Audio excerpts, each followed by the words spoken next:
Hello everyone, I'm Sharib here to present a recap of the previous class. Although much of our work as a leader these days must be done through problem solving and making things happen, but there is still room for third kind of leadership, that is leadership taking a stand. So started with an example, there was a situation in the university which emerged during crisis. There was a lot of commotion in the university. There were serious pressure on the Vice Chancellor Hamid Ansari Saab from a district administration, from a state government, and from a central government. That Vice Chancellor is supposed to take a stand in that heated situation. Some significant number of students gathered at the gate. There was a heavy deployment of the police. Nobody was ready to listen him, but he went there, take attention. There was a lot of approach generally happen in the mob situation, but the moment he started speaking, the crowd got stuck at the place and listening Vice Chancellor vigilantly. The Vice Chancellor said there is a lot of pressure on him to close the university to keep education going. I have sympathy for the student cause. I also trying to find what had happened with that student. If you guys don't withdraw, I have to close the university. The student understand the gravity of the situation. 90% of the students who are not ready to listen him now not only ready but also praise him. The situation was avoided. The conclusion from this is that taking a stand sounds like most lonely and solitary way of leading. It means standing up for what we believe in the face of hostility and opposition. Now sometimes when the crowd put thorny questions and not able to understand their leader, Sir gave an example Chorchori rail incident that happened in 1922 was on its peak, and Gandhiji called off that movement because 23 British soldiers killed at that place. Almost everybody opposed him stand on this, including Jawaharlal Nehru. Everyone was saying lot of Indians die daily. What is the big deal when 23 got killed? Everything fair in love and war.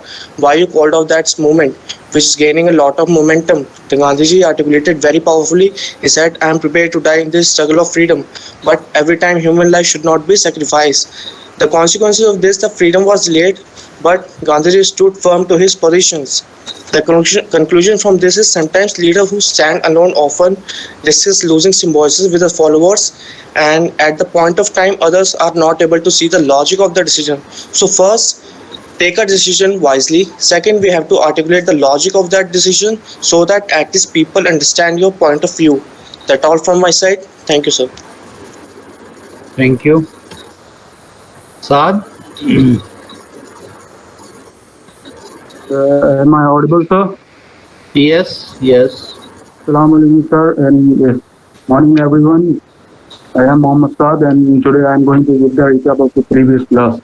So, in the previous class, we started with the question that is a leader a part of a crowd or apart from crowd? So, we have already discussed the two roles of the leader. The one is the problem solving, and the other one is making the things happen. The major part of the leader time is spent in problem solving.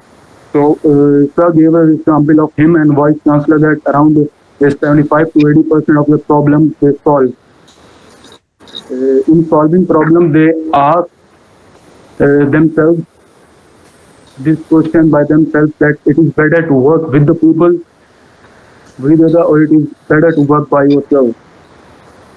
So, in this part, they come to this conclusion that two heads is always better than one.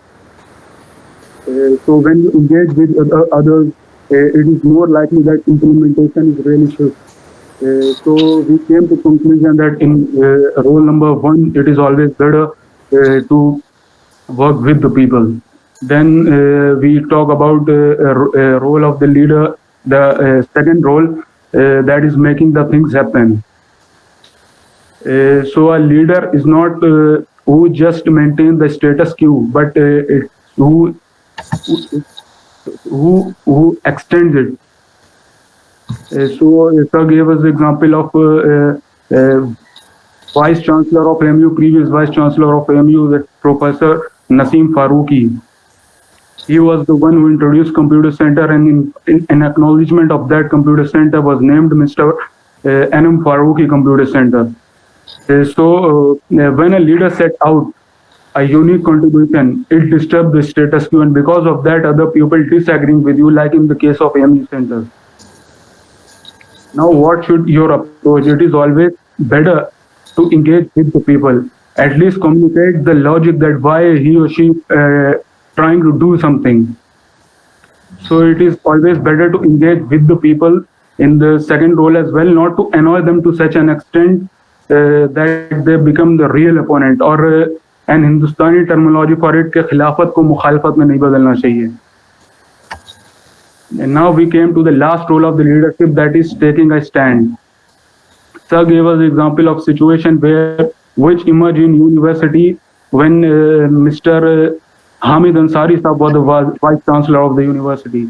Then a boy was taken from Habib Hall, was taken to an unknown destination. And when the student got to know that one of their companion was arrested, there is a lot of fire in the university. The student gets really, really angry, and they gather all the entire Habib Hall. And it's become a huge crisis in the university. And there were really huge pressure on the vice chancellor and the pressure from the central government, the pressure from the state government as well, that closed the university. And vice chancellor was supposed to take the stand. So finally, vice chancellor, against the advice of the administrative functionary, he reached to the student and talked to the student. When he came, nobody was interested to listen to him. And the situation got worse, like an angry mob was shouting like, Vice Chancellor, go back, Vice Chancellor, go back. But the moment he started speaking, the crowd listened to him. And after some time, they just do not listen to him, but listen to him with full attention. And finally, he spoke his heart out. And the moment he spoke out, around 90% of the students listened to him, who firstly not listened to him, because they thought that he reached to the student and speak to them, talk to them directly, and that situation works. So sometimes leaders are called upon to take the stand. Then sir gave us the example of Chauri Chaura incident in non-cooperation movement. In that, 20 odd Britishers were killed, and Gandhiji was really hurt, and he called off the movement. The time when Gandhiji take the stand, and almost everybody opposed him, even his close companion and friends also opposed him, like Jawaharlal Nehru.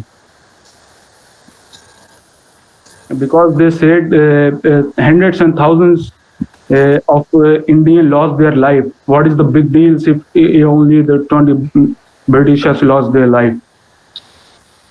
And why the movement we called off? But the Gandhiji speak to them and articulate them very powerfully and take this stand. So this is the toughest role which a leader plays, like a Hamid Ansari, in the case of Hamid Ansari Sahab, when all the administrative functionary advised him not to go into the crowd. They said, why you are risking your life? But the vice chancellor said that they are my students, it's my responsibility to talk to them, to speak to them, and I will speak to them. And all by himself without any security. So in this case, it's his lonely decision, it's his own decision, but he has to articulate the logic of the decision as well. So that's all from my side. Thanks a lot. Thank you, Saad and Sharif. You did a good job. And maybe just a few suggestions to Saad, that when you speak, you are consulting your points, that's fair enough, but you have to position yourself in such a manner that you maintain the eye contact with audience. So you were speaking, it appeared as if you are speaking from a side and not really maintaining eye contact with the audience. So that is something which you need to do. And the term was ikhtilaf, not khilafat. Khilafat is a different matter. So I use the expression ikhtilaf. Ikhtilaf means difference of opinion. Isn't it? मैं आपसे कहूँ I disagree with you. Isn't it? So that is ikhtilaf. लेकिन अगर मैं ये कहूँ कि मैं आपको नेस्त नाबूद कर दूंगा, ये मुखालिफत होगी. Isn't it? So that is what the expression that I used, that we should ensure as a leader, it is the leader's responsibility to ensure that ikhtilaf doesn't become mukhalif.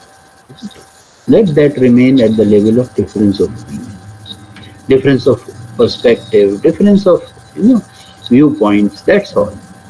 We should not personalize the differences as a leader. That was the point that I was making. Then Sharif, you also did a good job. I think just some confusion regarding the dates. Actually, the non-cooperation movement was started in 1942, isn't it? And that is when this Chori Chora incident took place. So just a few corrections. So overall, now let us conclude our discussion today. We have discussed two models of leadership.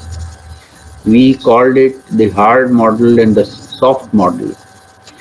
In the soft model, we elaborated this through the Chinese parables. The hard model we elaborated through Robert Greene's book, The 48 Laws of Power. Now you may note that there is a basic difference in the way leadership is exercised. In the hard model, leader is cut above the rest. He is distant. He is, cold. He is not emotional. He looks at things from a distance, what we call the balcony view. He is, standing above the rest, and from there he looks at things. As opposed to that, the soft model, using the analogy of the river, says that no, you have to get down to the crowd. You have to mingle with the crowd. You have to take the low course, like the river, because then only you will become deeper and broader.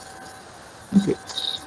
So, as per the first view, the hard model, leadership is a dominance game. You break the other man's spirit, and that is how you rule over them. Like the Hitler did with the Jews, created gas chambers, created a scare. And the approach is, जब डर बैठेगा, तब हमारी leadership establish होगी. That is the mindset, isn't it? As opposed to that, leadership as per the soft model is not a dominance game. It is actually searching for common grounds. So you know that there will be difference of opinion.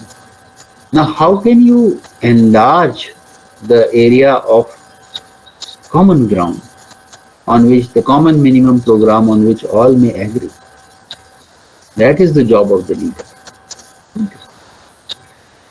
As per the first view, leadership is a dominance game. Okay. And that dominance is established through your mind. Like the game of chess, I told you, the analogy I gave you, the game of chess. So leadership, as per the hard view, is a mind game. Everything is, won or lost in the mind. As they say, the war begins and ends in the mind of the man. So ultimately, the mind decides the leadership. But as opposed to that, the soft model says that no, leader is one who wins over others' hearts. I gave you the example of Hamid Ansari moving into the crowd and winning them over to his side.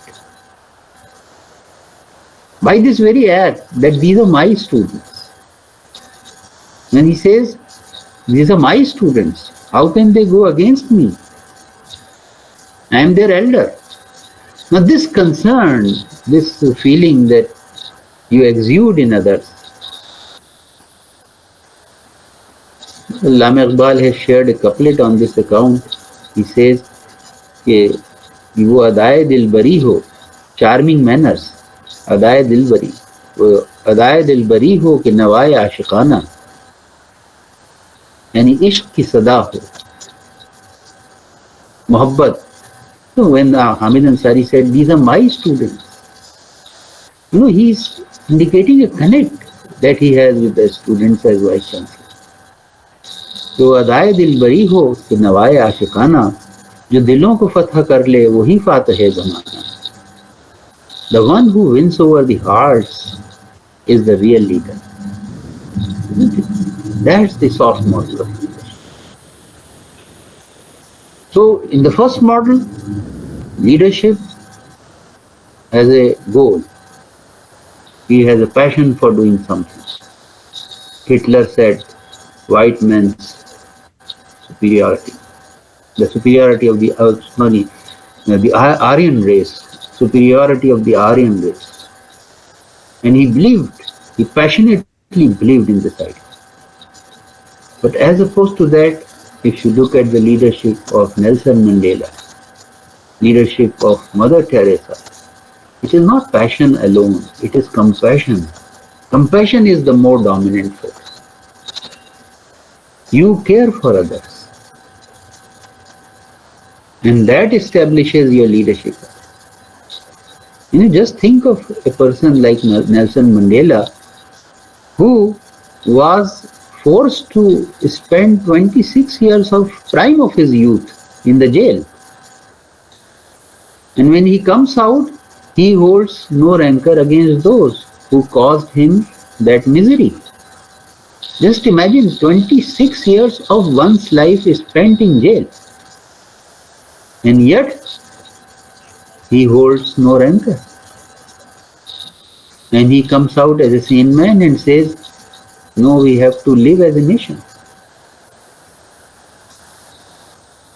And आज south Africa एक मुल्क है, आज भी despite such entrenched differences of black and white, it is because of one man's compassion, Nelson Mandela, who doesn't seek revenge from those who caused him that hurt.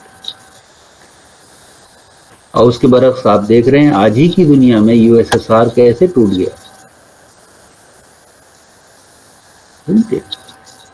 So one man sacrifices, one man has compassion, and that causes him to gel with that society, keep it intact. So let me share with you this PPT now, which presents this idea.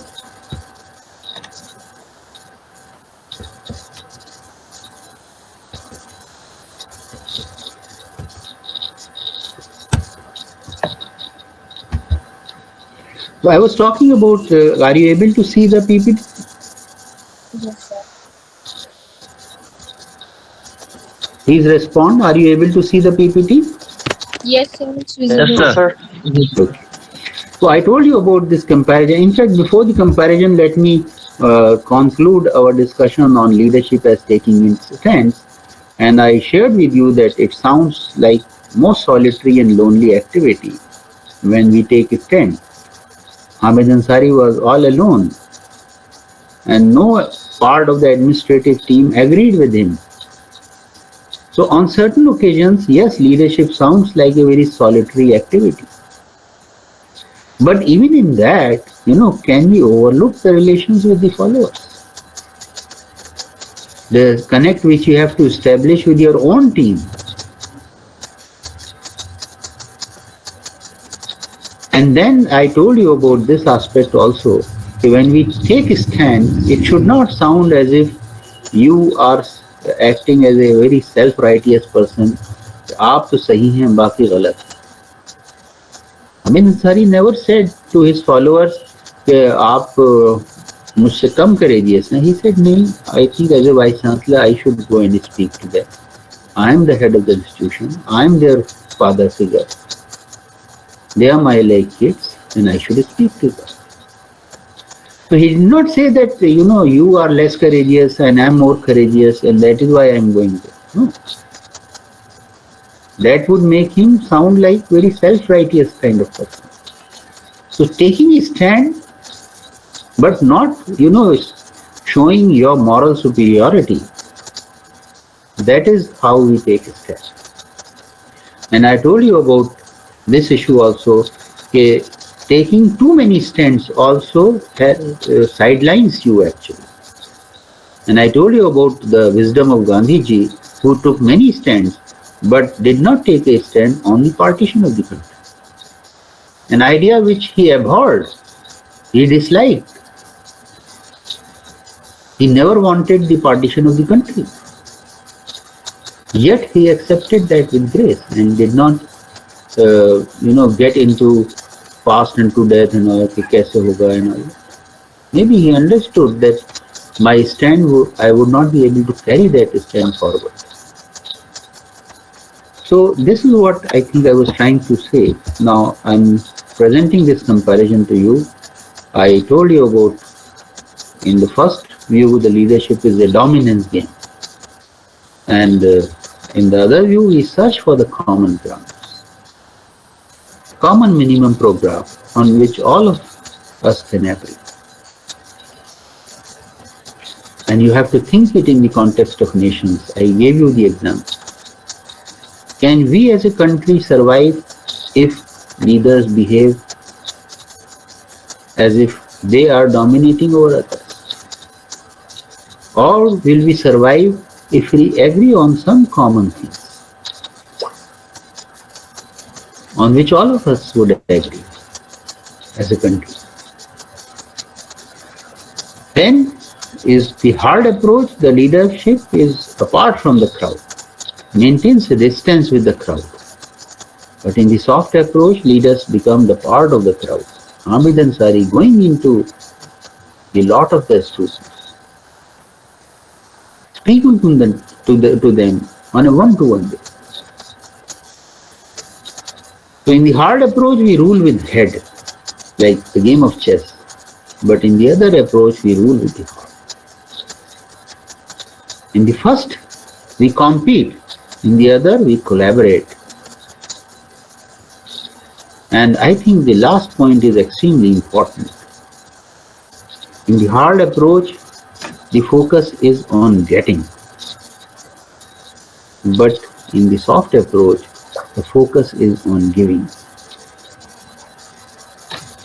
Again, the analogy of the river I gave. The river gives. It's the source of life and sustenance.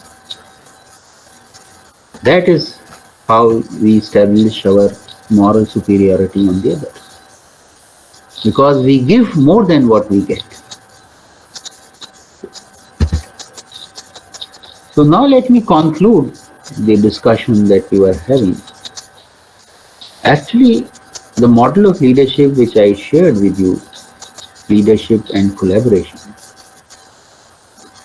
it's a tough model to practice because it tests you on many occasions. And this is how Aristotle said, a leadership is slow boring of hard boards. Leadership is not easy, especially if you want to practice the soft model of leadership. But you have to keep trying, slow boring of hard boards. आप जो hard boards होते हैं उन पे जाके हथौड़ा चला देंगे तो वो टूट जाएंगे, लेकिन आप हल्के हल्के bit by bit if you keep trying, आप उसमें सुराख कर पाएंगे. Then another analogy, two more analogies which I would like to give you, which will help you understand this model of leadership which we are talking about. Leadership as midwifery. What is the role of the midwife? The midwife assists in the delivery of the child. The old good daya which we used to have, where I think most of our parents were born through the midwife, not in the hospital. Even some of my generation, most of my generations, they came out with the help of the midwife. But does midwife ever say, this is my child, because I helped him or her come out in this world? No, she always says it's your child. In fact, her role is only to, encourage mother, inspire mother, pop her up when she is facing difficulty, give her confidence, you can do it. And ultimately, when the mother delivers the child, she says, it's my baby. So leadership is that subtle, where you genuinely empower others, like the midwife empowers the mother. And she never takes the ownership of the process because it is not her job, it is the mother's job to deliver the baby. Yes, she can assist here and there. And then another analogy which I would like to give to you at this juncture is the leaders are like shepherds. This insight I got from a book which has been written by an author called John Adair, who is an authority on leadership. And he has written a book on the leadership of the Prophet of Islam also. The title of the book is Leadership of the Muhammad. And there, in the initial part, he makes this very interesting observation. He said, most of the prophets who came to this world, at some stage of their life, they were shepherds. Now you ask this question to yourself, what is the role of a shepherd? चरवाहे का क्या role होता है? Does he walk ahead? Looks like he walks behind the animals, so to keep everyone in line. In fact, the key role of a shepherd is to keep the flock together. क्योंकि generally a shepherd manages other people's flock. He is the custodian of other people's flock. और अगर एक भी जानवर का नुकसान हो जाता है, वो उसको अपनी जेब से भरना पड़ता है.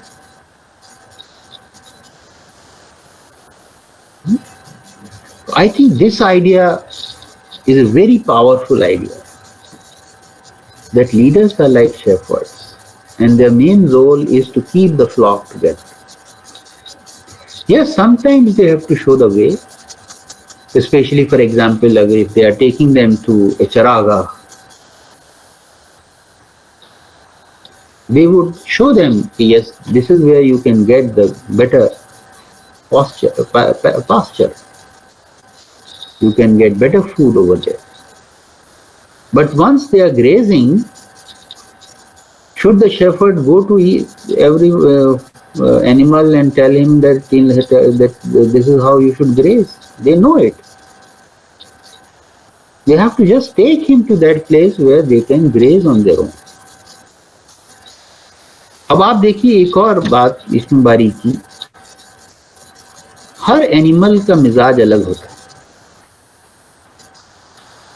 कुछ जैसे बकरियां हैं, बकरियों में ये होता है कि बहुत खेल में ज्यादा वक्त लगाती, खाती कम है, खेलती ज्यादा. तो अब पता चला कि आपने एक टाइम तय कर लिया कि 2 घंटे के बाद वापस जाएंगे, तो आपने पूरा फ्लॉक को वापस ले आए, तो उनका तो पेट ही नहीं भरा होगा. You have to keep in mind the psyche of every animal. You have to be patient with them. लेकिन एक लीडर का बहुत जरूरी काम होता है ऐसे में कि अगर आपका फ्लॉक चल रहा है कि चरागाह में, कहीं ना कहीं आपको खतरों की निशानदही करनी होती है. ऐसा तो नहीं है कि यहाँ पे कुछ अटैक हो जाएगा मेरे एनिमल्स पे, कोई वाइल्ड एनिमल आके इसमें से किसी को उठा के तो नहीं ले जाएगा. So you have to keep an eye on things. Maybe sit at a higher ground at that point of time so that you can ward off any threat which might arise from the external side. Isn't it? I think this analogy of leaders as shepherd would help you understand the model of leadership which I am talking about. That is the soft model of leadership. Last, leadership, when it is exercised in this manner, देखिए ये बड़ा subtle point है, ये मैंने एक Chinese किताब में पढ़ा, उसमें सारी एडवाइस दी गई लीडर को, आखिर में उससे कहा गया all said and done but a leader should not take himself और हरसेल्फ टू सीरियसली। इसका क्या मतलब हो सकता है?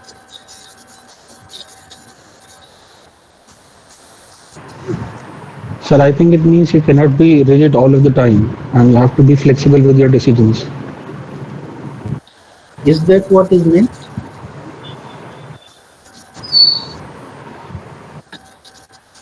So doing work selflessly. Okay, okay.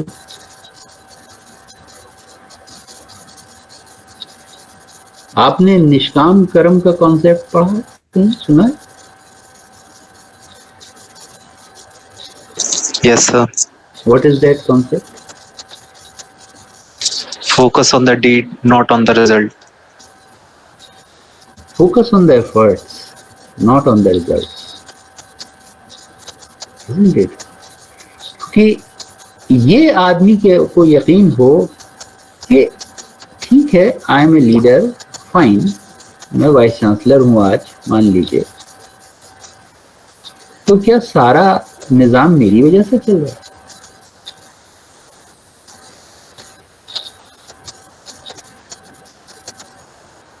सबसे ज्यादा प्रॉब्लम तब आती है जब लीडर को लगता है कि वो दुनिया को चला रहा है और उसको ये एहसास नहीं होता कि कोई हायर ऑर्डर है, कोई सुपर नेचुरल ऐसी चीज है जो चीजों को चला रही है। I am just a pawn in the larger game of life. और ट्रस्ट मी, सबसे ज्यादा लीडर्स को प्रॉब्लम इसी पे आती है। उन्हें हल्के हल्के, जैसे जैसे कुछ लोग तो कहते हैं ना कि कुछ तो होते हैं मोहब्बत में जुनू के आसार, और कुछ लोग भी दीवाना बना देते हैं। आपके पास इर्द गिर्द ऐसे लोग जमा हो जाते हैं जो हर वक्त ये कहते हैं, अरे माई बाप, आप ही की वजह से काम चल रहा है दुनिया, आप ना होंगे तो कैसे होगा। और अभी तो खैर डेमोक्रेसी का ज़माना है, 5 साल बाद इलेक्शन आते हैं, चीज़ें बदलती भी हैं। थिंक ऑफ द मोनार्क्स जिन्होंने 50-50 साल रूल किया और उनके दरबारी होते थे। तो अगर उन्हें ये ख्याल हो जाए कि दुनिया चल रही है तो उनकी वजह से चल रही है, do you think it will do good to their leadership?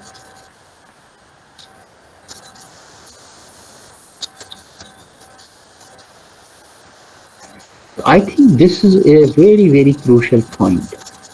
This is a very crucial point that leader को अपना 100% देना होता है,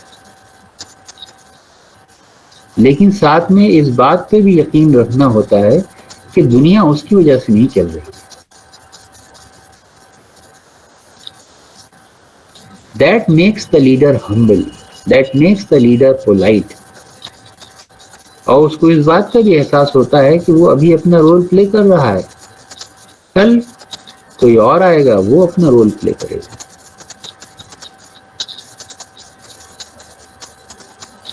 I think in the soft model of leadership, this is the most important consideration for me. A leader who exercises leadership with this humility, with this humbleness, that he is doing his role fine because the destiny he has put him in this role, but he is not destined.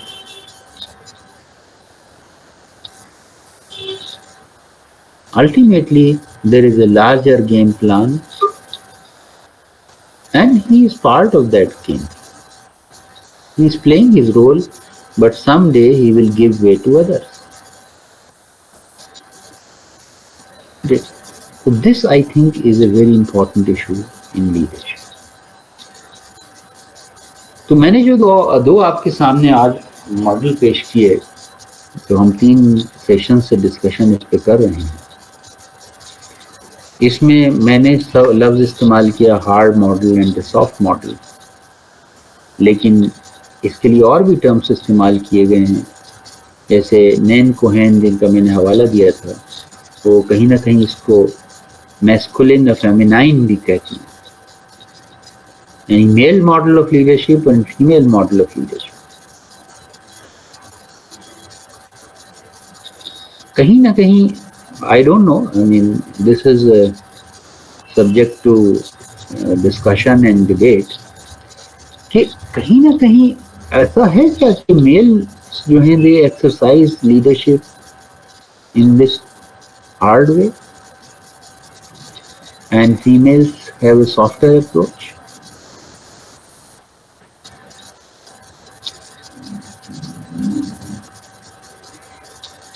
Is it in some male hormones which creates this feeling in you that you are there to dominate others?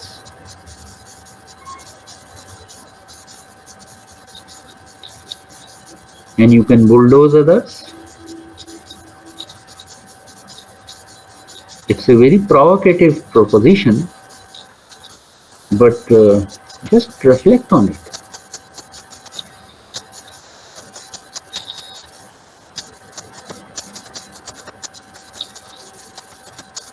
What do you think?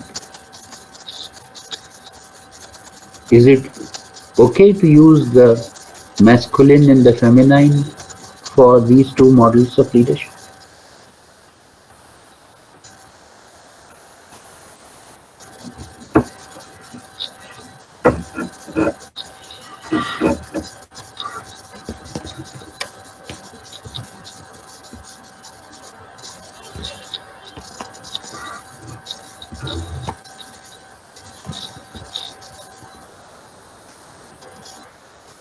What do you think?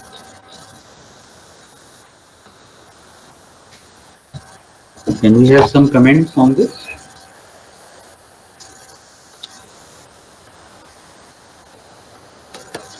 It's not always true because our mothers prove to be dominant as well, Mhm. as she's female, but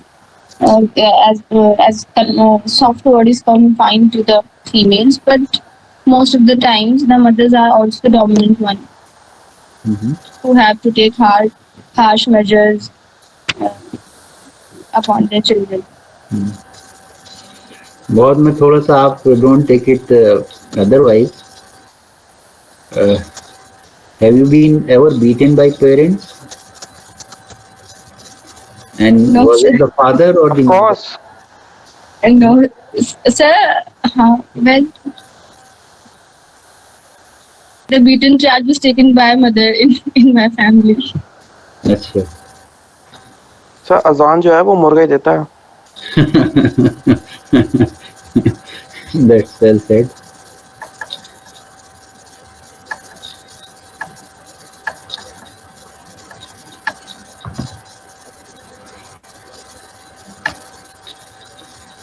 So beating as a way of reforming others, who plays that role in the family?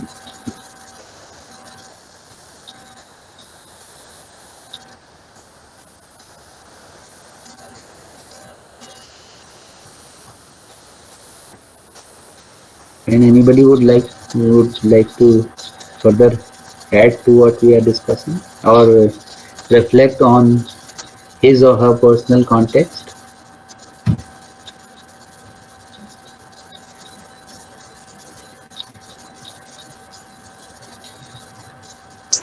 I think the girls are always pampered, and I think that all the boys have beaten at some point of time.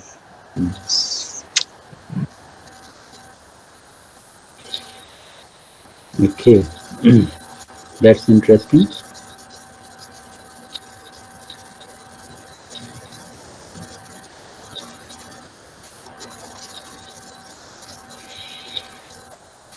देखिए ये भी एक क्या कहा जाए irony है कि बहुत सी females when they get into leadership positions they behave like males, and again I will not give contemporary examples, but those who have already passed away. In the Indian context, I can give you the example of Indira Gandhi. When she got into the leadership role, she behaved very much like the males.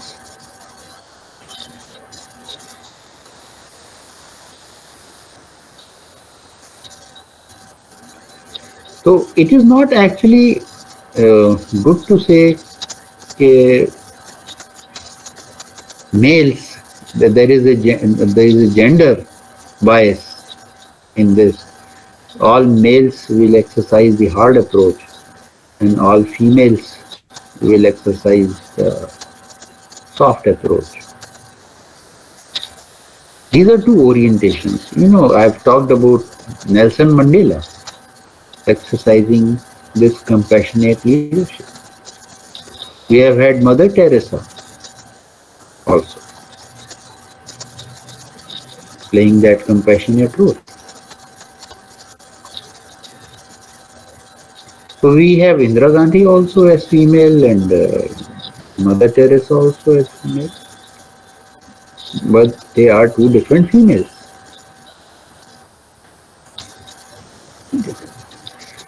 तो ये कहना तो शायद सही नहीं होगा, और खासतौर से the way society is evolving. हमारे वक्त में ज़रूर था कि देखिए फादर वगैरह जो थे वो बहुत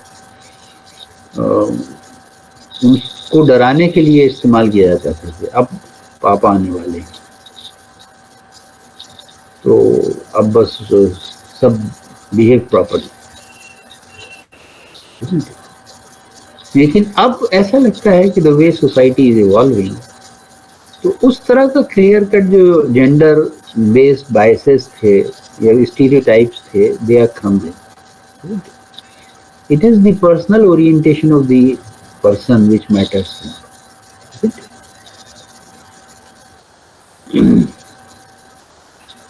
Yes, it is also a very good observation that there are situations which demand certain styles. लेकिन ये जो आपने कहा ना कि वॉर काइंड ऑफ सिचुएशन में,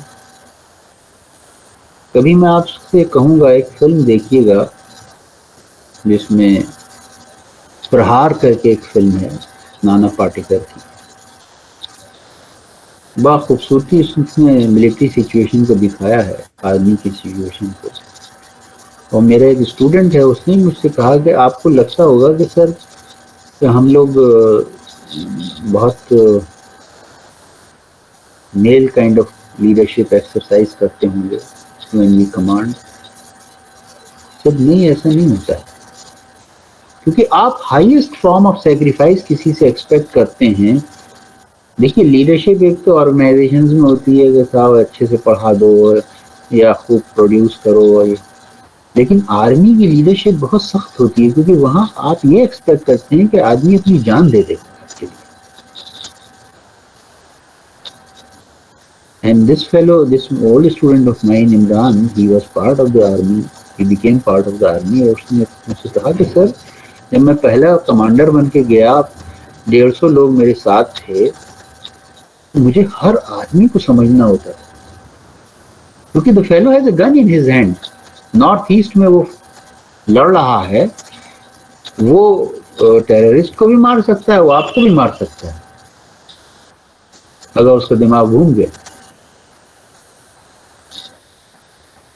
इससे बड़ी टफ सिचुएशंस आती हैं. उसने एक मुझे सिचुएशन बताई कि ये नॉर्थ ईस्ट में राइन में था, बहुत मुश्किल हालात थे, ज़ाहिर है फैमिली को नहीं रख सकते थे. उसे ये पता चला कि उसकी वाइफ जो है, she has got involve with the civilian, और when he got to know it he went and simply shot him dead. और आके अपने लीडर को बताया कि सर मैं तो ये कराया हूँ, अब आप मुझे बचाइए। There are situations like this. तो ही सेड कि ये कहना कि हम बड़ा अथॉरिटेटिव लीडरशिप एक्सरसाइज कर सकते हैं इन सच सिचुएशंस, ऐसा नहीं।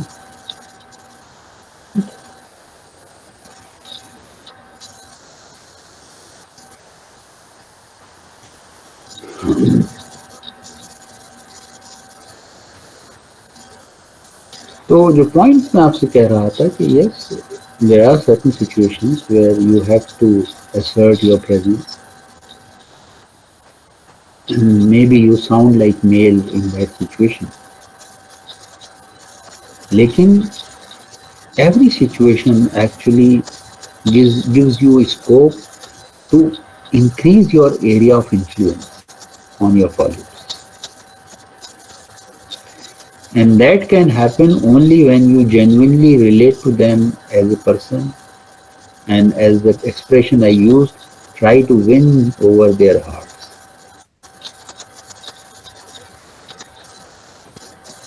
और उस प्रोसेस में लीडर को कितना सैक्रिफाइस करना होता है, ये आपको उसी लीडर से समझना होगा जिसने ये इस तरह की leadership exercise.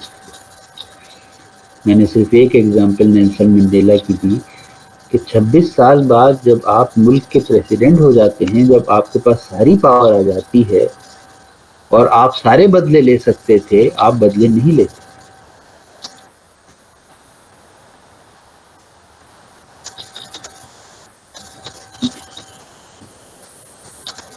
So I think